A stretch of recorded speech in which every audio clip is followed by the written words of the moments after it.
Thibaut, où vous revenez sur un nouvel épisode de Politic Contenders. Punchline. Ce gouvernement, il est mort. Clash. Les médias sont des gauchistes bobos. Kuba. Je prends donc la décision de présenter ma démission. Et joute verbal. Vous êtes membre d'un parti qui est gangréné, Union fasciste. Ils sont prêts à tout pour conquérir le cœur des auditeurs. Ah ben je pote, hein. Mais surtout, avoir le plus de votes. Vous écoutez Politic Contenders, épisode 2. Et pour ce second numéro de Politic Contenders, il y a du match, il y a de la bagarre verbale, ça saigne à l'intérieur des petits cœurs des politiques. Alors au programme, on retrouve qui ? On retrouve quoi ? Du monde et surtout du beau monde. Il y a du défi, il y a du écolo, il y a du MR, il y a du PS. Bon, vous l'avez compris, il y en a pour tous les goûts. Politic Contenders.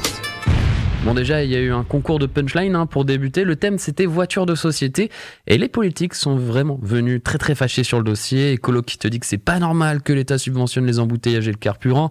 Le PS qui affirme que les pollueurs doivent être les payeurs. Et évidemment, on en profite toujours pour glisser un petit tacle en copain, ça fait toujours plaisir. Sinon, en plus, ça serait pas non plus Politic Contenders. Alors, il y a Écolo qui dit qu'il faut réinvestir dans le train, contrairement aux anciens gouvernements qui l'ont délaissé. Le PS qui fait comprendre que le MR est bien sympa avec les patrons en leur ayant réduit les charges patronales par milliards d'euros.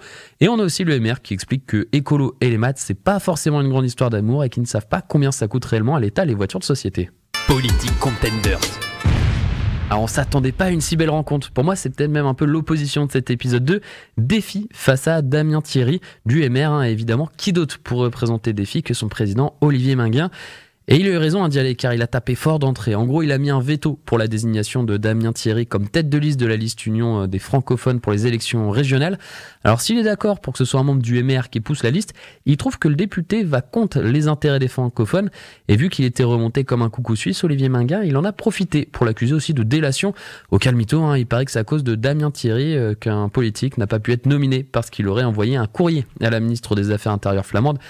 Ah, il est pas allé avec le dos de la cuillère, mais Damien Thierry, il s'est pas démonté. Bah ouais, c'est de la politique. Boum, le Damien, il a répondu. Déjà, il commence par couper l'herbe sous le pied avec un magnifique Maedori. Je n'ai jamais convoité la tête de liste Union des francophones pour le scrutin en région flamande. Boum, allez Olivier Minguin, pique-nique douille, c'est toi l'andouille. Et il tente un petit finisher qui marche plutôt bien. Il n'a aucune leçon à recevoir de Défi, qui est clairement à l'origine de la scission des francophones de la périphérie.